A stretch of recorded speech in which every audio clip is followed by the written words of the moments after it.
পাকিস্তানের বেলুচিস্তানে ভয়াবহ বন্যায় ক্ষতিগ্রস্ত পরিবারগুলোকে সাহায্যের জন্য 1,40,00,000 টাকা বরাদ্দ দিয়েছে বাংলাদেশ সরকার।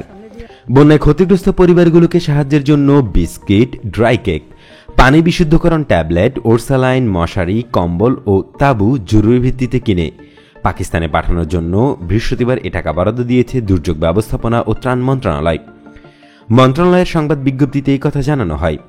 দুর্যোগ ব্যবস্থাপনা ও ত্রাণ মন্ত্রণালয় বলছে, ত্রাণ সামগ্রীর মধ্যে রয়েছে 100 ton biscuit, 10 metric ton dry cake, 1 lakh piece পানি বিশুদ্ধকরণ ট্যাবলেট, 50,000 প্যাকেট ওরসালাইন, 5,000 মশারি, 2,000 কম্বল ও 2,000 তাঁবু।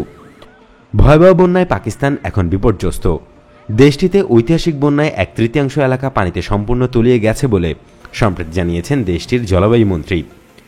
চলমান বন্যা পরিস্থিতিকে পাকিস্তানের ইতিহাসে সবচেয়ে ভয়াবহ বলে উল্লেখ করেছেন দেশের প্রধানমন্ত্রী শাহবাজ শরীফ।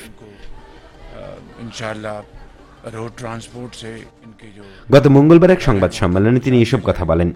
এর আগে বন্যা দুর্গত পাকিস্তানের জন্য আন্তর্জাতিক সম্প্রদায়ের কাছে $16 কোটি সহায়তার আবেদন জানান জাতিসংঘের মহাসচিব অ্যান্তোনিও গুতেরেস। এদিকে প্রধানমন্ত্রী শেখ হাসিনা বলেছেন, পাকিস্তানের বেলুচিস্তানে ভয়াবহ বন্যা। ইতিমধ্যে আমি নির্দেশ দিয়েছি সেখানে বন্যায় কি লাগবে। সেখানে বাচ্চারা খুব কষ্টে আছে, তাদের জন্য খাবার এবং কি কি দেওয়া যেতে পারে তার ব্যবস্থা করতে বলেছি। ভয়াবহ বন্যা, ইতিমধ্যে আমি নির্দেশ দিয়েছি সেখানে বন্যায় কি লাগবে। আমরা সেখানে বাচ্চারা খুব কষ্টে আছে, আমরা তাদেরকে রিলিফ বা ত্রাণ পাঠাবো। এরপরেই বাংলাদেশ পাকিস্তানে ত্রাণ পাঠানোর তোড়জোড় শুরু হয়।